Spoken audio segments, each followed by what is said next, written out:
皆さんこんばんは、ゆいかです。聞こえてますかね。こんばんは。聞こえてますね。よかったよかった。こんばんは、ゆいかです。今日はですね、皆さんステーションヘッドお集まりいただきありがとうございます。12月19日本日新曲私が選んだものをリリースいたしました。ありがとうございます。ありがとうございます。そしてさっき、1時間前21時にミュージックビデオも公開したんですが、みんな見てくれたかな。ありがとうございます。MV 今回ですね、17歳の歌ぶりの自分で撮った写真を MV に使うっていう本当に17歳ぶりにやったんですけど、いかがでしたでしょうか。たくさん見た？泣いたって？やだ、ありがとうございます。そう、写真撮りに行って綺麗、ありがとうございます。 MV ね、見てもらえてありがとうございます。本当にね、私もチャット参加してたんだけど1300人とかもそれ以上見てくれてたから、すごくありがとうございますという気持ちで、そしてね、今回ステーションヘッドということで新たな試みなんですけど、今回のラジオになりますね。ゆいかオリジナルラジオ番組ゆいかステーションヘッドを始めていきたいと思います。イェイ、ありがとうございます。イェイ。ステーションヘッドっていうのはなんぞやみたいな、初めてやるんでね、皆さんなんぞやって感じやと思うんですけれども、ステーションヘッドっていうのはこういう風に今流れてるのかな、曲流れてるじゃないですか。こういう風に後ろで流れてる曲をみんなで一緒に聴きながらこう喋れるっていうね。インスタライブとか YouTube ライブとか他のやつだとおしゃべりはできるんだけども、曲を流すっていうのができなくて、曲流しちゃうとねできなくなっちゃうんだけど、このステーションヘッドっていうのはいつもの音楽聴いてるアプリに紐づいて流れてるだけなので、一緒にね聴きながら喋れるっていうのが特徴なんですけれども、この機能があるからさ、特に私が選んだものなんていろいろこう聞きながら私の思いとかをね喋りたいなと思って、今回ステーションヘッドというアプリを初めてなんだけど使ってみました。聞き心地とか大丈夫そうですかね皆さん。 BGM が大きいとか、なんか喋る声が大きいとかあったら教えてください。チャット見えてるのでね、チャット欄にてお待ちしております。そして全体としてなんかラジオ特番っていうことでね、いつもインスタライブとかやったらダラダラ喋っちゃうんですけれども、私今日はちゃんと喋ろうと思ってね、ちゃんと思いとか伝えたいことみたいなのを今回このステーションヘッドで伝えられたらなと思います。よろしくお願いします。それではですね、早速もう今流れてるけど、一回ちゃんと私が選んだものをみんなと一緒にこう聞いて、私が喋らずにね、一回こう聞いてからいろんな思いとかを話していきたいなと思います。それでは早速聞いてください。ゆいかで私が選んだもの。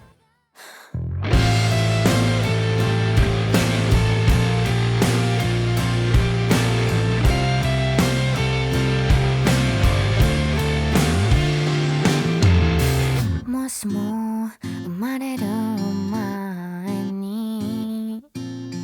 今世はこんな人生にするって決めていて、顔も声も身長も恋人も仕事も家族も死に方も大空で私が決めてるとしたら、少しは人のせいにせずに生きられる気がするから、楽になる気がするから、私は私に何を学んでほしくて、何を感じてほしいんだろう。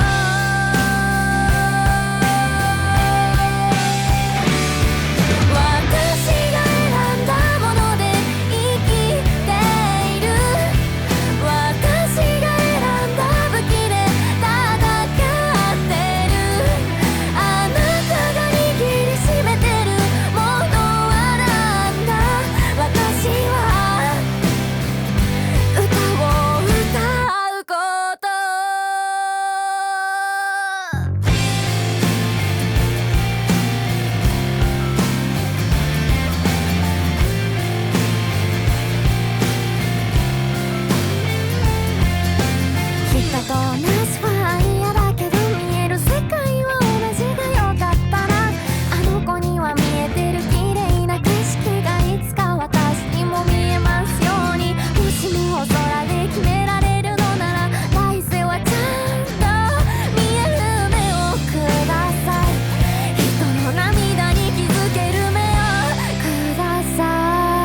幸せだったって神様に言えるだろうが、あなたは後悔せずにあなたをちゃんと生きて、あなたを幸せにしてあげてね。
はい、聞いていただいたのはゆいかで私が選んだものでした。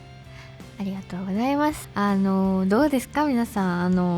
曲聴いてもらってる時にね、チャットも見ながらみんながここがいいみたいなのを言ってくれてたので、すごくそれを見ながらね、そうだよねって思いながら聴いてたんですけど、ありがとうございます。そうですね、この楽曲がもともと私は9月にZEP ツアーがあって、その ZEP ツアーで、弾き語りでねライブやりたいっていう気持ちがあって、もともと私はずっと言ってるけれども、坂口亜美ちゃんの弾き語りのライブをしてるところを見て、私はそこでシンガーソングライターになりたいっていう気持ちがあったので、だから弾き語りで歌うっていうことがすごく憧れでもあったから、今回9月の ZEP ツアー月見荘で初めてこの曲を披露したんですけれども、この曲を書こうと思ったきっかけというか、弾き語りで1曲やります、新曲で月見荘に書き下ろしますという気持ちでこの曲を書いたんですけど、本当はラブソングを書こうかなと正直思ってて、だからこういう曲とかこういうテイストの曲を書くことは全く考えてなかったんですよ。だけどやっぱラブソングを書こうと思って書いてたけど、なんかしっくりこなくて、ずっとそうだから、自分の一番書きたいこととか自分の今の一番の思いみたいなところにフォーカスを当てて、みんなが聴きたいかどうかわかんないけど、誰かに聴いてほしい曲というより自分の書きたい曲っていうのを書こうって思って書いたのがこの私が選んだものという曲です。歌詞というか言葉一つ一つもそうだし、メロディーもそうだし、今まで書いてきた曲も全部自分が歌詞を書いてメロディーを作ってるけど、それはなんか私自身が書いてはいるものの、誰かを思ってたりだとか、誰かのにこうやって感じてほしいなとか、もう他者に対してみたいな気持ちが強かったんですよ。だけど今回はなんか自分に向けて書きたいっていう気持ちが強くて、私が選んだ、私がこうだと思うことみたいなのを書きたくて、タイトルも私が選んだものというタイトルになっております。みんながどう思ってくれるかなって思ってて、なんかいつもだったらね、なんかいい曲、可愛い曲だみたいな、書けたって思ってみんなが可愛い曲だって言ってくれるから、あ、よかったって思えるんですけど、この曲はそのなんか簡単なものじゃないと私も自分で書きながら思ってたので、みんながどう受け止めてくれるかとか、すごく思想が強い曲だなと個人的に思ってて、私がそれこそ A メロとか特にそうだけど、もしも生まれる前に今世はこんな人生にするって決めてるとしたら、今世で何か嫌なことがあったとしても、自分がこの人生に生まれてくる前に決めてることだから誰かのせいにせずに、自分は何をこの人生に教えてほしくて、感じてほしくて、学んでほしくてこの人生を選んだんだろうっていうのを考えるっていう、それ本当はそうじゃないかもしれないし、本当なんて誰も知らないけど、でも思うことって自由だし、だからこう思うことが私にとって人生の逃げ道にもなるだろうし、こう感じることで楽に生きられるなと思って、私はこう思うという気持ちを込めて書きました。私この曲嬉しいなと思ったのが、その歌詞をいつも褒めてもらうことがすごく多くて、でそれもそれですごく嬉しいし、私自身メロより歌詞に重きを置くタイプだから歌詞を先に書くところもあるし、まあ正直歌詞が良ければメロなんてぐらいには思ってたけど、この曲を書いてみんながね、こう昨日ストーリーとかめっちゃ上げてくれて、それを見てたんですよ。そしたらもう歌い方とかメロとか歌詞以外の部分もすごく響いてくれたんだろうなっていうコメントばかりで、それがすごく嬉しかったです。いつもはレコーディングをする前にライブで歌ってることってないんですよ。今回だからライブで弾き語りで5公演、ツアー5公演やった後にレコーディングをしたので、自分の中でもう完成してるというか、こう歌うんだって自分の中でこう定まった状態でレコーディングできたのが、こう私的にはすんなりレコーディングできたというか、そしてね、レコーディングいつもフルで歌って、そこからブロックごとに A メロを取って B メロ取ってサビ取ってみたいな感じで取るんですけど、今回はね、私が選んだものはもうフルで何度も何度も歌って、その中からいいものをみたいな、基本的にフルで歌おうっていう話になって、一回一回すごく重みがあったというか、自分で言うのも恥ずかしいですけれどもね、毎回違うテイクが取れたなと思っています。今回そのアレンジしていただいた花井さん、バンドのねバンマスもやっていただいてて、もうとってもお世話になっているんですけれども、実際に花井さんは私のライブをバンマスだから、見てるわけじゃない、見てるかっていうか、もう演奏しながらねこうやってくださってるわけだから、そのライブの時のゆいかの良さみたいなのを出したいって言ってくださって、それをこう本当に引き出してくださったんですよ。もうそれが自分が自分で歌ったやつディレクションしてたらこうはならなかったなって思うぐらい、本当に素敵なテイクを選んでいただいたなと思っています。そしてやっぱなんといってもね、今回生音なんですよ。ドラムとかベースとかギター、ピアノもう全部生音でできておりまして、実はドラムの生音はゆいか曲初なんですよね。意外とずっとね打ち込みだったんだけど、打ち込みは打ち込みで良さがもちろんあるんだけど、生音は生音でいつもねライブで叩いてくれてるまきちゃんが叩いてくれてるドラムの音が聞こえてきてるはずなんですよ。まきちゃんの音がしてます今回。いや嬉しいですね、ありがとうございます。そう、生音すごいよね。でベースはショークさん叩いてくださってて、ピアノとエレキが花井さんが弾いてくださってます。そしてアコギは私のアコギが入ってます。アコギのレコーディングはね、それこそ17歳の歌ぶりなんですよ。もうね17歳の歌の時に私アコギ下手すぎてレコーディングがねめちゃくちゃ時間かかったんですよ。でもう二度とアコギのレックなんてするもんかって正直その時思ってたんだけど、いややっぱ私が選んだものだしみたいな、私が選んだ音を奏でたいという思いを花井さんに伝えて、アコギは私が弾かせていただきました。なんか頃よりはくっそーって感じはなかったけど、でも私の音が出たなっていう個人的にね、私のアコギの音がするとは思ってて、それはなんか上手くなったとかじゃなくてね、うわすごい私が弾いた拙いアコギの音だと思って、それもなんか良さなのかなと思って、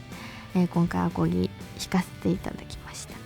すごく個人的に好きな曲ができてよかったなって思ってて、すごく歌詞も悩みながら書いたところがやっぱり多かったし、てかそもそもこの曲を書くかどうかも悩んでたので、こんな曲書いていいのかなって思いながら書いてたので、受け止められ方とかちゃんと届けられるかなっていう不安が大きかったんだけど、みんながこうやってね、すごい良かったって言ってくれたり、泣いたって言ってくれてる子がたくさんいて、すごく嬉しかったです。ありがとうございます。この曲出してくれたりありがとうございます。本当にそんなんやってくれて大号泣した。本当か？本当なのか？実際ライブはね、ライブ来れなかった子はね、初の情報かもしれないんですけれども、ライブでね、お手紙を最初に読んだんですよ。なんで手紙読んだかって、ちゃんと伝えたかったから、もう私の思いをちゃんと伝えたいし、その受け止め方によってはなんか悲しい曲だと思われたら嫌だなって思って、お手紙を書いて、お手紙を読んでこの曲を歌ったんですけど、もうお手紙の時からみんななんか泣いてくれてる子がいて、それを見て私もこうグッときちゃって、うーってなってたらね、曲歌ってる時もずっと泣いてくれてね、嬉しい。お手紙号泣だった。嬉しい。ありがとうございます。めっちゃお手紙泣いてくれてた子が多くて、またね、いつかお手紙についてはね、ちゃんと触れたいなって思うタイミングがあるので、またいつかライブ来れなかった子にも伝わるようにできたらいいなと思っています。そしてジャケ写も実は私が撮った写真に私が描いてて、これもね、初めての試みというか、やったことがなかったんですけど、本当に17歳の歌の時に手書きで描いたぶりぐらいかな、自分がジャケ写に関わってるっていうのは。だから私が見てきた景色とか、そういうものをこの作品には詰め込みたくて、2番に書いてあるけど、私の見える景色みたいな、景色について、見え方とかについても触れてるんだけど、私が見えてる景色っていうのは綺麗なものばっかりじゃないけど、ちょろっとねお手紙ではお話ししてたんですけれども、私が見えてる景色は全然綺麗じゃないんだけど、でも写真で撮った時に綺麗に写ってるものを見て、私が選んだ、私が見えてる景色がこうだったらいいなとか、そういう風に思ってたくさん写真を撮って、それをミュージックビデオだとかジャケ写にしております。ということでね、すごくお話をダラダラしたんですけど、この辺にしようかなと思います。ということで聞いてください。ゆいかで私が選んだもの。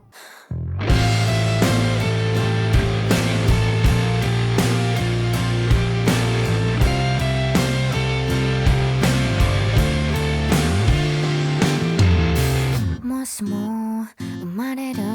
前に、今世はこんな人生にするって決めていて、顔も声も身長も恋人も仕事も家族も死に方も、大空で私が決めてるとしたら、少しは人のせいにせずに生きられる気がするから、楽になる気がするから、私は私に何を学んでほしくて、何を感じてほしいんだろう。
幸せだ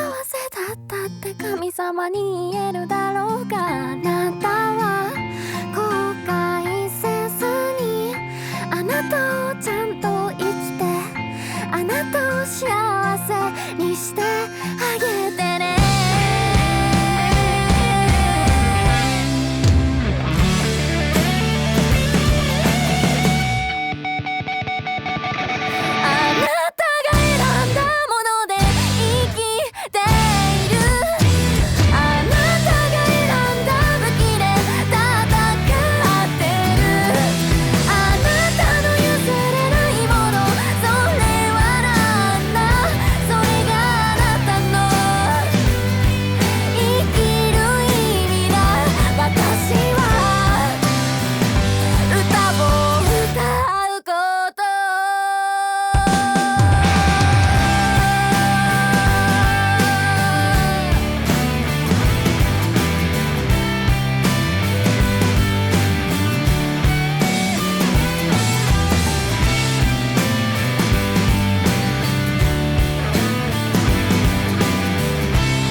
聞いていただいたのはゆいかで私が選んだものでした。ということで次はですね、ちょっとコーナーみたいなのを作ってきたんですけど、ゆいかと一緒に聴きたい楽曲の上位曲紹介、イエーイ上位曲紹介ってなんか変かなゆいかと一緒に聴きたい曲、こうやってねステーションヘッドならではの私の曲を流しながら私とおしゃべりができるっていうね、この良さをふんだんに使ってやろうということで、ゆいかと一緒に聴きたい曲トップ5をね皆さんから集めてまいりました。それでは第5位の発表です。でんお薬です。イエイ、ありがとうございます。だからお薬流してんですよね。本当に普通にお薬ネタバレでしたね。いやお薬なんですって。嬉しい、ありがとうございます。この曲2025年今年の2月にリリースしたんですけれども、顔出しのタイミングでねこの曲をリリースしてたくさん聴いていただいて本当にありがとうございます。なんかこの曲を好きって言ってくださる方本当にたくさんいて、もうそれも嬉しいんだけど、やっぱ個人的にねもうこの曲はいいだろうと思いながら書いてるんで、こうやって言ってもらえるのは本当に素直に嬉しいなと思います。よし、じゃあこっからはね何の曲来るか分かりませんよ。続いて第4位はドゥルルルルルルルンドゥン、クリスマスの日じゃなくていいからパチパチパチ。ありがとうございます。いやこれは意外でした。正直なぜ意外かというと、あまり私ライブとかで歌ってなくて、インスタライブとかも含めね全然歌ってなくてそうこの前インスタライブした時にびっくりしたの。私も歌えなくすぎていやまあ今クリスマスちょうど近いからっていうね、もう何日ですか、今日19ですよ。もうあとちょっとでクリスマスですよ皆さん。そうだからクリスマスの日じゃなくていいから聞いてくださってる方がたくさんいらっしゃってありがとうございます。ちょうど1年前ぐらいってことですもんね。ちょうど1年前にリリースして、いやー嬉しいですね。でも私本当に歌えなかったからちゃんと自分の曲を聴こうと思ってクリスマスの日じゃなくていいから全然聴いてなかったなと思って、ライブで歌うってなるとねちゃんと練習したりするんだけど、いやでもいい曲だねいい曲だな。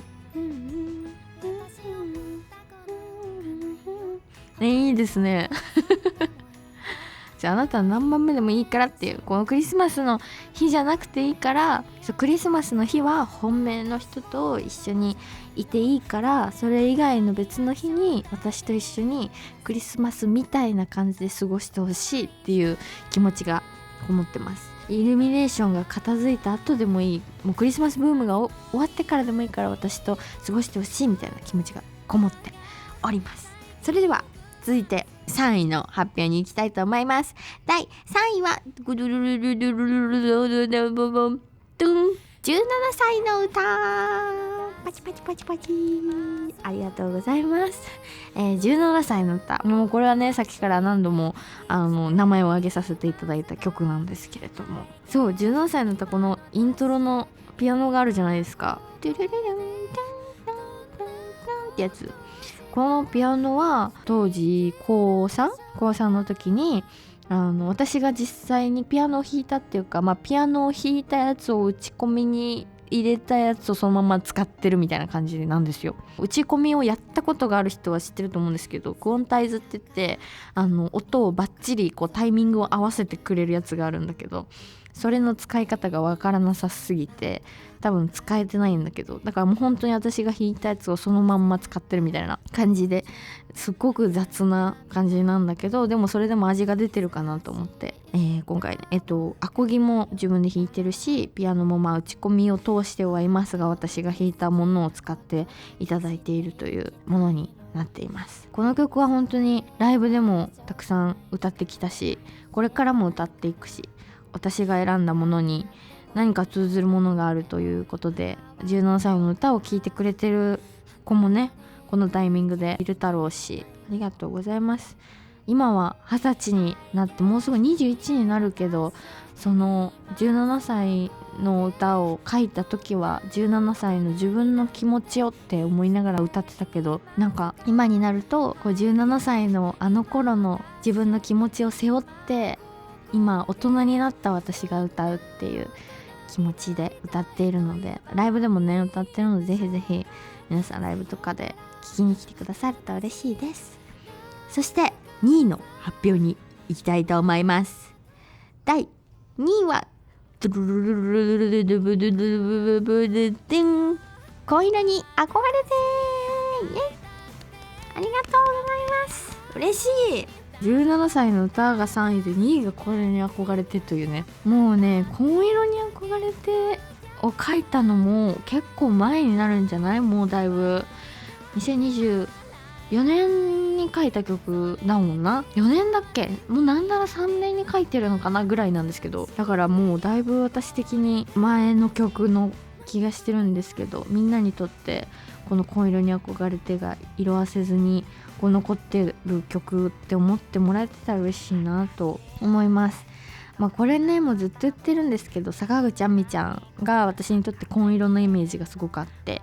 でその紺色に憧れて私は音楽を始めたっていう、その音楽を始めたきっかけというか、自分のルーツみたいなのを将来の夢とかそういうところをフォーカスを当てて曲を書きたいって思ったのと、私と同じようにこう将来の夢とかなんかこれから先のことを恥ずかしくて私は言えなかったから、それを恥ずかしいって私は思ってたけど、そういう風に自分の気持ちを誰かに言うとかそういうのが苦手な子もたくさんいると思ってて、そんな子にこの曲が私も同じだったけど頑張ろうって心に決めて頑張ったからこそ今こういう音楽活動ができてるんだっていうね気持ちがあるので、みんなにね刺さってくれたらいいなと思います。それでは栄えある1位の発表に参りたいと思います。第1位はラストティーン、皆さんラストティーンでした。ありがとうございます。なんとね1位2位3位がラブソングじゃないという、みんな何今回私が選んだものでラブソングじゃないからラブソング言いにくかった感じだいや全然そんなことなくね、みんなが聴きたいと思ってくれた曲がなんか自分のこう人生の曲というかなのがすごく嬉しいですね。ありがとうございます。ラストティーンも19歳の曲なので、もうなんか大人になっちゃったなと思います。やっぱラストティーンといえどもこう19歳に向けた曲というよりは、なんで19歳の歌みたいな感じにしなかったかっていうと、なんか19歳の歌ってしちゃうとやっぱ19限定の曲になるなと思って、私が書きたいのってそういうことじゃなくて、なんか10代の振り返りというか、なんならもう19年生きてきた人生の振り返りの曲、すごく19から20歳になる時寂しいというか、なんかちょっと嫌だったんですよ、20歳になっちゃうのが。大人になっちゃうと思って、それが嫌だったけど、全部こう自分にとって区切りになる曲になればいいなと思って区切りたくて、書いたラストティーンという曲です。実際にね、今10代最後だよみたいな子がいろんなことを感じてほしいなと思って書きました。ということでだだっと紹介したんですけれども、ありがとうございます。それではですね、この中からね、やっぱりフルで何か流したいなと思って考えたんですけど、季節も季節なのでということで、この曲を聴いてほしいなと思います。聴いてください。ゆいかでクリスマスの日じゃなくていいから。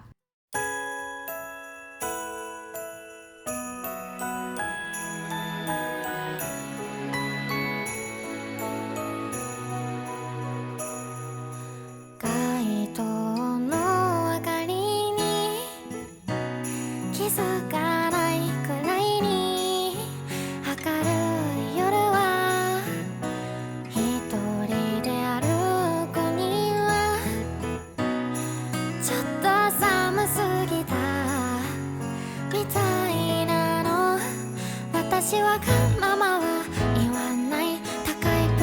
レゼントもいらない、イルミネーションだってあなたがインドアなら行かない、私を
はい、聞いていただいたのはゆいかでクリスマスの日じゃなくていいからでした。いやー、クリスマスの日じゃなくていいから久しぶりにこうちゃんと自分の曲なんですけどね、久しぶりにこうちゃんと聞いて、いい曲じゃない？本当に切ないよね。こう切ない曲確かに書いたことなかったかもね、あんまり。ということで意外なランキングとなりましたが、1位ラストティーン、2位紺色に憧れて、3位17歳の歌、4位クリスマスの日じゃなくていいから、5位お薬ということで、ありがとうございます。本当にこうやってね一緒に聴きたい曲の募集もしていたんですけど、それと同時にですね、こちらがメインというか、あなたが選んだものを募集していますという話をしてたんですけど、皆さんからのエピソードを読んで私のお話もちょろっとして、今日はねゆいかステーションヘッド第1回は終わろうかなと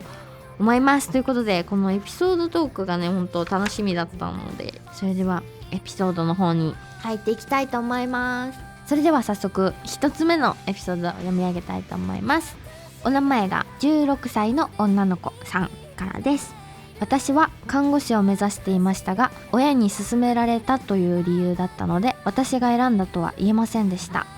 でもライブでこの曲を聴いて、本当になりたいものをもう一度考えています。まだ私が選んだものはないけれど、今一生懸命考えて調べて、胸を張って選べたらいいなと思います。ゆいかちゃん、私にきっかけをくれて本当にありがとうございます。これからもずっとずっと大好きですということです。ありがとうございます。素敵なエピソード。看護師になりたい理由が親に勧められたからということですけれども、もう私も本当に似たようなというか、ほぼ同じで、親が薬剤師だったから薬剤師になろうって思ってたし、本当は音楽がやりたかったけど、私は自分でね、それこそ人生を選ぶというか、自分の進路とかも基本的に自分で選んでこなかったみたいなところがあったから、こうやってね私と同じ気持ちの人がいるんだっていう共感もありつつ、自分のやりたいことを見つけれた先輩としてちょっとアドバイスというかさせていただこうと思います。やっぱり自分のやりたいことってなんか結局何なんだろうって思った時に出てこないっていうのはすごくわかるんだけど、でもそれで親に勧められたものになるっていうのは私はもったいないとすごく思います。親に勧められたから看護師という仕事を知れたのはすごくいいことだと思うし、看護師がダメだとは全く思いません。ただ自分がそれで本当にちゃんと納得できるものじゃないと、これから先学生の時間よりも選んだ仕事で頑張る時間の方が長いわけですから、人生そんな時間を自分じゃない誰かから言われたものでいいのかなっていう気持ちはあるので、あなたが選んだものに私は応援するので、あなたが選んだ職業で何事も人生とかもね、あなたが選んだ人生を生きてほしいなと思います。ということで、16歳の女の子さんありがとうございました。それでは次のエピソードをいきたいと思います。お名前あおりさん、ゆいかちゃんからの励ましを受けてギターを始めてみました。その選択をした自分にとても嬉しく思っています。今ではギターを弾くことが大切な趣味となり、リラックスできる時間であり、幸せを感じられるものになっています。また素晴らしい曲を作ってくださったゆいかさんに心から感謝しています。前に進む勇気を与えてくださり、いつも励ましてくださってありがとうございますということです。ありがとうございます。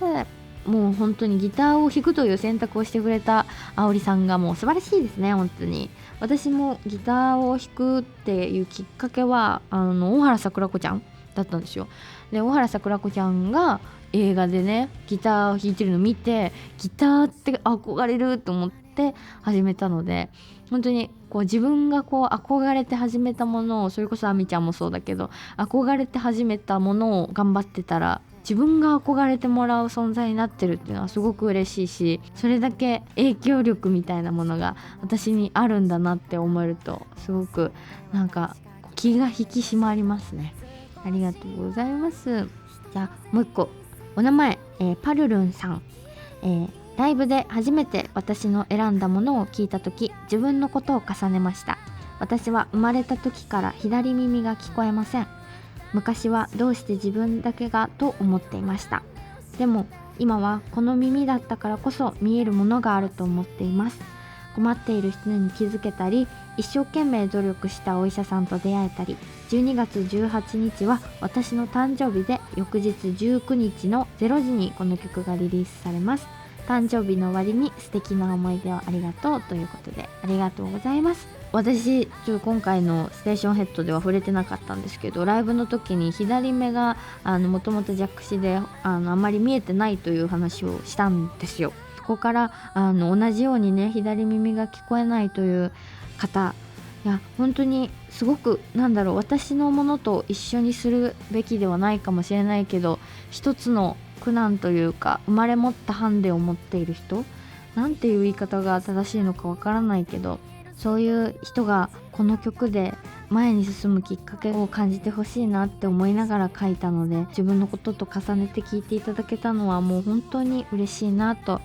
思います。そしてこの考え方が素晴らしいなと思って今回ご紹介させていただいたんですけど、こう耳が聞こえないからこそ気づけるものがあったり出会える人がいるっていうのはね、もう本当にこうグッとくるというか、私の伝えたかったことと一緒だなと思ってて、私の曲を聴いてこう感じてくれて、こうやって勇気がいったと思うけどエピソードを応募してくださって本当に嬉しいです。ありがとうございます。それではですね、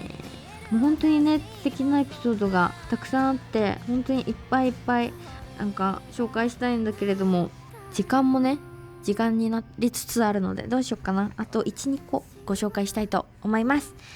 お名前、お揃いお洋服買ったよさん。誰にも言わないし言えないけどアイドルになってみたかったです。もともと可愛いものとか大好きで、最初は好きなアイドルとか見てるだけでした。でも推しグループに新しい子たちが入っていくにつれて、私も入ってみたい、中で歌って踊ってみたいっていう気持ちがありました。でも自分はアイドルを目指して今まで歌ったり踊ったりしてきたわけではないし、それはアイドルをずっと目指している人に失礼だなと思って、今は新しい夢を追いかけています。後ろを向いてしまうことも、未だに新しい夢について迷うこともたくさんあるけど、音楽があるから生きていきます。これからもゆいかちゃんの音楽を愛させてくださいということで、ありがとうございます。アイドルになりたいという夢を私に言ってくれてありがとうございます。私もシンガーソングライターになりたいという夢を誰にも言えなくて、紺色に憧れてという曲を書いたりしてたんですけど、そうだよね、アイドルってキラキラしてるし、もう私も今でもアイドルを見ると素敵だなと思うから、そういう風にやっぱり憧れる子がたくさんいるんだろうなとは思ってて、このエピソードを送ってくれた子は新しい夢を追いかけてるって言ってるので、新しい夢をね応援したいと思うし、すごく素敵だなと。新しい夢に私は行けなかったから、16とかもう進路とか考えなきゃいけない時期にまだ音楽をやりたいと思って音楽をやってて、でもそんな自分が悪いとは思わないけど、本当に前に進むこと、諦めることってすごく難しいって自分が分かってるし、諦められなかった人間だから、諦めるっていう選択ができたこの方はすごいなって私は本当に尊敬しますね。一個ね気になったのが、今まで歌って踊ったりしてないけどそれがアイドルを目指す人に失礼だなと思うって言ってたけど、そんなことはないと私は思います。今までの人生でずっとちっちゃい頃からそれに向けて頑張ってこなきゃいけないのかって言われたら全然そんなことないし、やりたいなりたいって思ったものを目指してやるのが一番かっこいいから、全然失礼なんかじゃないと思います。これから新しい夢に対しても苦難だったりとか悩むこととか本当あると思うけど、それでも全力で立ち向かってほしいなと思うし、時にはねアイドルを目指してた自分も愛してあげてほしいなと思います。ということで、そろそろちょっとお時間が来そうなので、今回はちょっとエピソードここまでとなります。ありがとうございます。本当にねたくさん素敵なエピソードいただいてて、すごい素敵なんですよ。本当はもっとご紹介したかったんですけれども、またねいつかご紹介できるタイミングがあれば、こうやってねみんなのエピソードを聞きながらお話できたらなと思います。ステーションヘッドどうでしたか？聞きやすいとか、いや聞きにくいぜとか、いろいろちょっとね初めてのことで私もバタバタしてしまって難しかったんですけれども、このコメントを読みながらラジオ形式をしながらこう曲が聴けるっていうのは個人的にすごく素敵な点だなと思って、このステーションヘッドなんかねレギュラー化できたらなと思っているので、これからもねステーションヘッドでゆいかをぜひぜひ聴いていただけると嬉しいです。今日は本当に1時間ぐらい短いなと個人的に思ったんですけども、いつか、ステーションヘッドでお会いしましょうということで、今日は本当にありがとうございました。ゆいかでした。おやすみなさい。バイバイ。